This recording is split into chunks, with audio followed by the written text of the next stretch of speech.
स्वागत है आप सभी का गायत्री विद्या मंदिर सांचौर की ऑनलाइन क्लासेस में। हम लोग बात कर रहे थे मानव में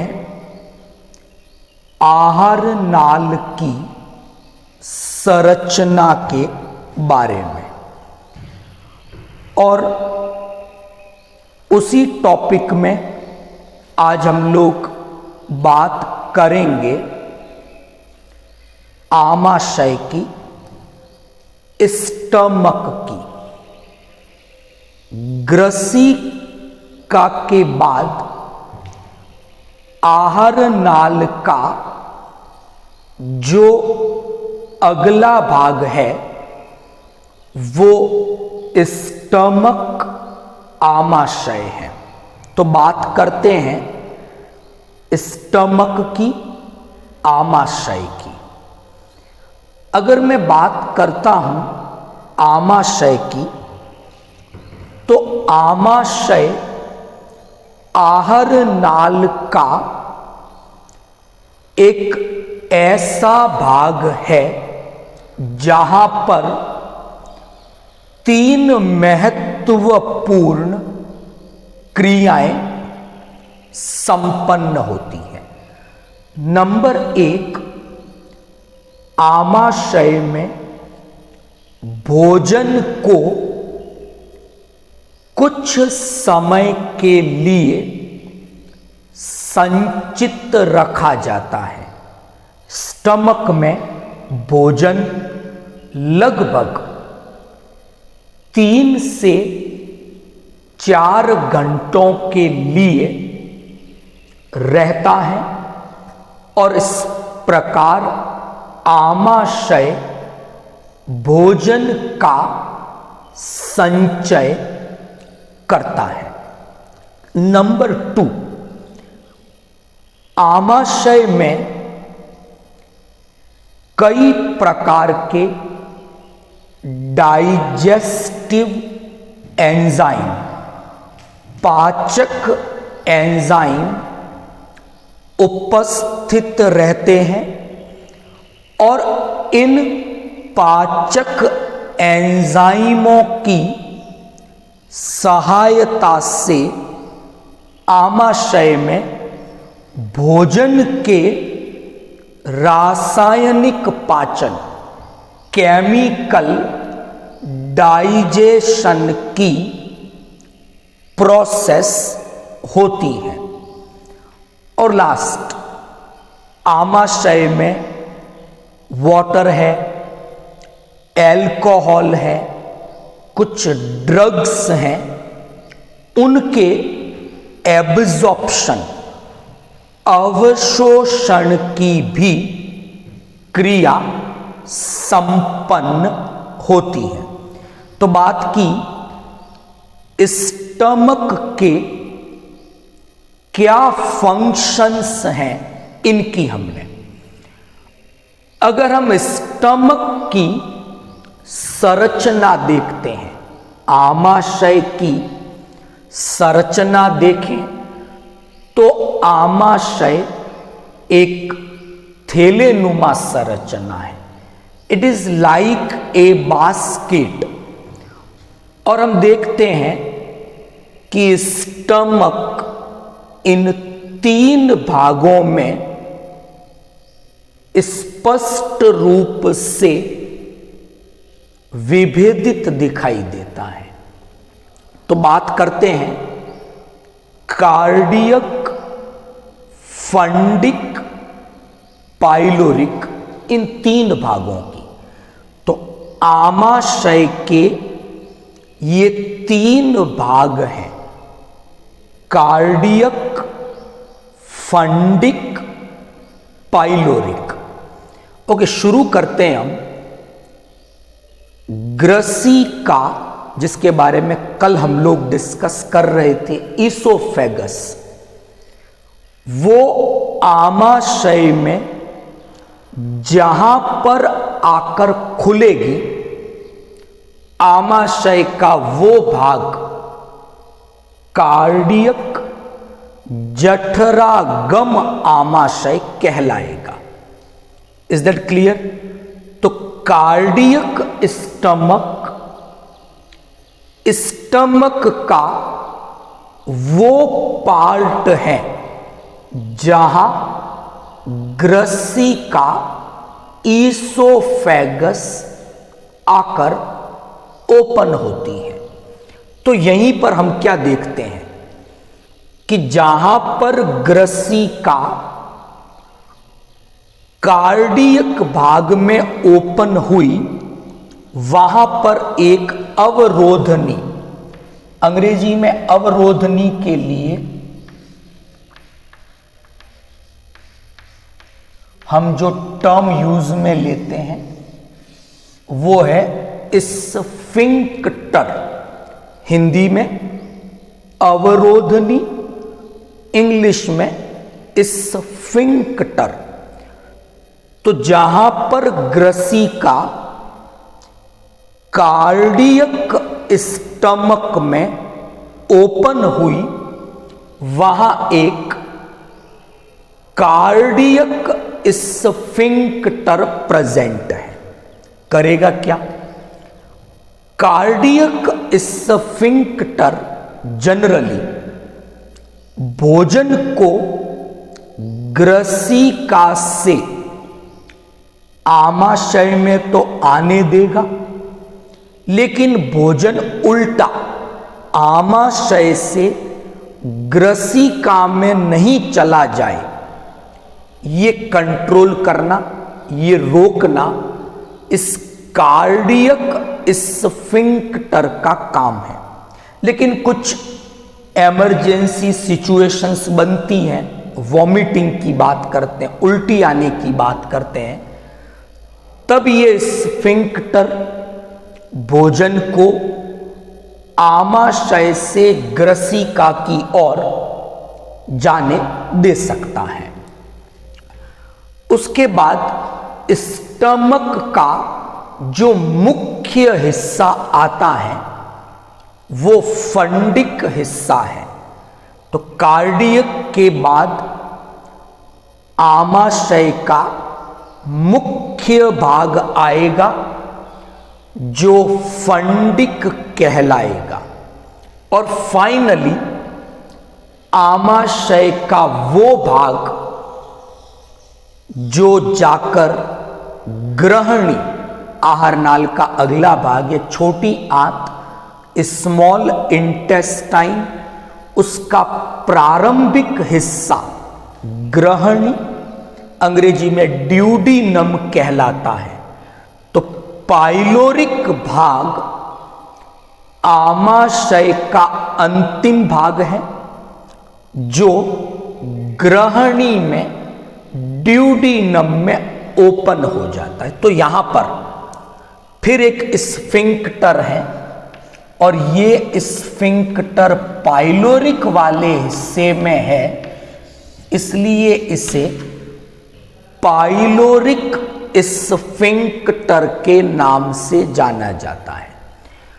तो हम अगर आमाशय की संरचना को देखते हैं, it is a basket like structure. ये एक थैले नुमा संरचना है। 3 भाग हैं इसके, cardiac, fundic, pyloric. Is that clear? 2 sphincter present हैं, हिंदी में अवरोधनी कहेंगे। एक कार्डियक स्फिंक्टर है, दूसरा पाइलोरिक स्फिंक्टर है। तो ये हमने बात की। अब जो स्टमक है, कल मैं बात कर रहा था कि पूरी जो आहार नाल है, एलिमेंट्री कैनाल है, अगर हम इसकी हिस्टोलॉजी देखें, औती की देखें, तो सबसे बाहर सेरोसा स्तर है, उसके अंदर की ओर मस्क्यूलरिस पेशीय स्तर है, उसके भीतर सब म्यूकोसा अधः श्लेष्मा स्तर है और सबसे भीतर म्यूकोसा श्लेष्मा स्तर है। तो हम देखते हैं कि आमाशय जो है और पर्टिकुलरली फंडिक और पाइलोरिक की बात करूं कि आमाशय के फंडिक वाले भाग में, आमाशय के पाइलोरिक वाले भाग में क्या देखते हैं हम कि आमाशय के इन दोनों भाग की जो म्यूकोसा, जो श्लेष्मा स्तर है, वहां हम देखते हैं कि उस श्लेष्मा स्तर में कुछ ग्रंथियां उपस्थित हैं, कुछ ग्लैंड्स पाई जाती हैं। ये ग्लैंड्स जो फंडिक वाले भाग में है, फंडिक ग्लैंड्स कहलाएगी, पाइलोरिक वाले भाग में है, पाइलोरिक ग्लैंड कहलाएगी। बेसिकली इन ग्लैंड्स को गैस्ट्रिक ग्लैंड, हिंदी में जठर ग्रंथियों के नाम से जाना जाता है। तो ये जो गैस्ट्रिक ग्लैंड है, ये आमाशय में जो फंडिक पार्ट है, जो पाइलोरिक पार्ट है, उसकी म्यूकोसा में, श्लेष्मा में उपस्थित होती है। अगर मैं देखता हूं पाइलोरिक भाग की म्यूकोसा में उपस्थित ग्लैंड्स को, तो हम क्या देखते हैं कि पाइलोरिक भाग की जो ये ग्रंथियां हैं, ये केवल और केवल श्लेष्मा, म्यूकस का ही सीक्रीशन करती है। लेकिन जब मैं फंडिक भाग की इन ग्लैंड्स को देखता हूं, तो वहां की गैस्ट्रिक ग्लैंड में 4 प्रकार की कोशिकाएं मौजूद हैं, या 4 प्रकार की कोशिकाएं वहां पर दिखाई देती हैं। तो वो कोशिकाएं कौन सी हैं, क्या सीक्रीशंस हैं उनके, एग्जाम पॉइंट ऑफ व्यू से ये एक इंपॉर्टेंट क्वेश्चन बनता है। पहले प्रकार की जो कोशिकाएं हैं, ये कोशिकाएं एंडोक्राइन नेचर की है। हिंदी में कहूं, ये अंतः स्त्रावी प्रकृति की कोशिकाएं हैं। और जब ये एंडोक्राइन है, तो इनके द्वारा हार्मोन बनना चाहिए। तो इनके द्वारा जो हार्मोन बनता है, उस हार्मोन का नाम है गैस्ट्रिन। हिंदी में जठर हार्मोन इसे कहा जाता है। तो जो फंडिक भाग की गैस्ट्रिक ग्लैंड है, उनमें पहले प्रकार की कोशिकाओं की हमने बात की, जी सेल्स, जो एंडोक्राइन है और गैस्ट्रिन हार्मोन का स्त्रावण ये करते हैं। दूसरे प्रकार की कोशिकाओं की बात करें इन ग्लैंड की, ये जाइमोजन सेल्स हैं। इन्हें मुख्य कोशिकाएं, चीफ सेल्स के नाम से भी जाना जाता है। तो जाइमोजन कोशिकाएं या मुख्य कोशिका, इनके द्वारा एंजाइम स्त्रावित होते हैं और मुख्य रूप से ये कोशिकाएं दो एंजाइम स्त्रावित करती हैं।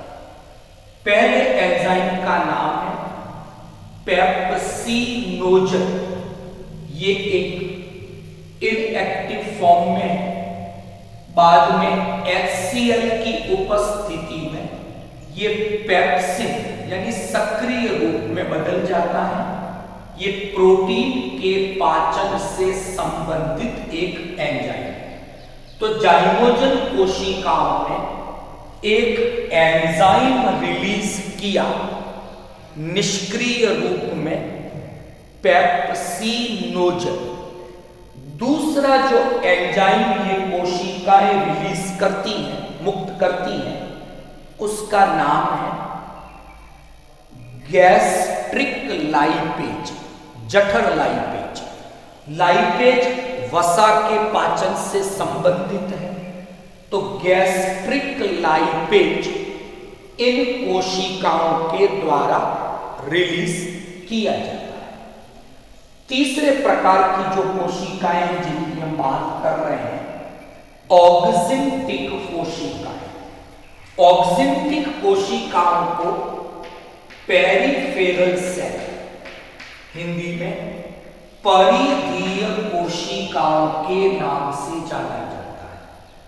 तो जो ऑक्जिंटिक सेल्स हैं, जो पेरिफेरल सेल्स हैं, इनके द्वारा मुक्त किया जाता है HCl, हाइड्रोक्लोरिक एसिड। और ये HCl कई प्रकार के काम करता है।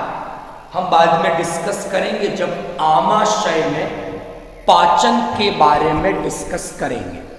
अगर मैं बात करता हूं कुछ कार्यों की, तो पहला काम तो यही हो गया HCl का कि पेप्सिनोजन को एक्टिव पेप्सिन में बदलना। आमाशय में पाचन की क्रिया अम्लीय माध्यम यानी या pH 1 से 2 है, तो वो pH भी ये HCl प्रदान करेगा। भोजन को जीवाणु रहित करता है, उसे सड़ने से बचाता है। ऑक्जिंटिक कोशिकाओं के द्वारा एक फैक्टर और रिलीज किया जाता है, CIF, कैस्टल इंट्रिंसिक फैक्टर। एक विटामिन है, विटामिन B12, विटामिन B12, इसके अवशोषण में ये फैक्टर उत्तरदायी है। अगर ये फैक्टर नहीं है और हमारी डाइट में खूब विटामिन B12 है, फिर भी हमारे शरीर में विटामिन B12 की कमी होगी, क्योंकि उसका पर्याप्त अवशोषण इस कारक की अनुपस्थिति में नहीं होगा और उसके कारण एक रोग उत्पन्न होता है जिसे पर्सिनियस एनीमिया के नाम से जाना जाता है। तो ऑक्जिंटिक या परिधीय कोशिकाएं। अंतिम प्रकार की कोशिकाएं हैं नेक सेल, ग्रीवा कोशिकाएं। ये म्यूकस सीक्रेटिंग सेल है। श्लेष्मा का स्त्रावण इनके द्वारा किया जाता है और ये श्लेष्मा HCl जो है, हाइड्रोक्लोरिक जो अम्ल है, उससे आमाशय की भित्ति को सुरक्षा प्रदान करते हैं। तो आज हमने बात की स्टमक की, आमाशय की संरचना के बारे में। 3 भाग बताए इसके, 2 प्रकार की अवरोधनी उनके बारे में बताया। जठर ग्रंथियां हैं यहां पर, वहां कौन सी कोशिकाएं हैं और क्या उनके स्त्राव हैं, सीक्रीशंस हैं, और वो सीक्रीशंस करते क्या हैं, ये हमने आज डिस्कस किया। आई होप आज का जो लेक्चर था आमाशय के बारे में, स्टमक के बारे में, आपको इजीली समझ में आया होगा। कल हम बात करेंगे स्मॉल इंटेस्टाइन की, छोटी आंत की, जो आहार नाल का आमाशय के बाद वाला भाग है। Thank you all of you.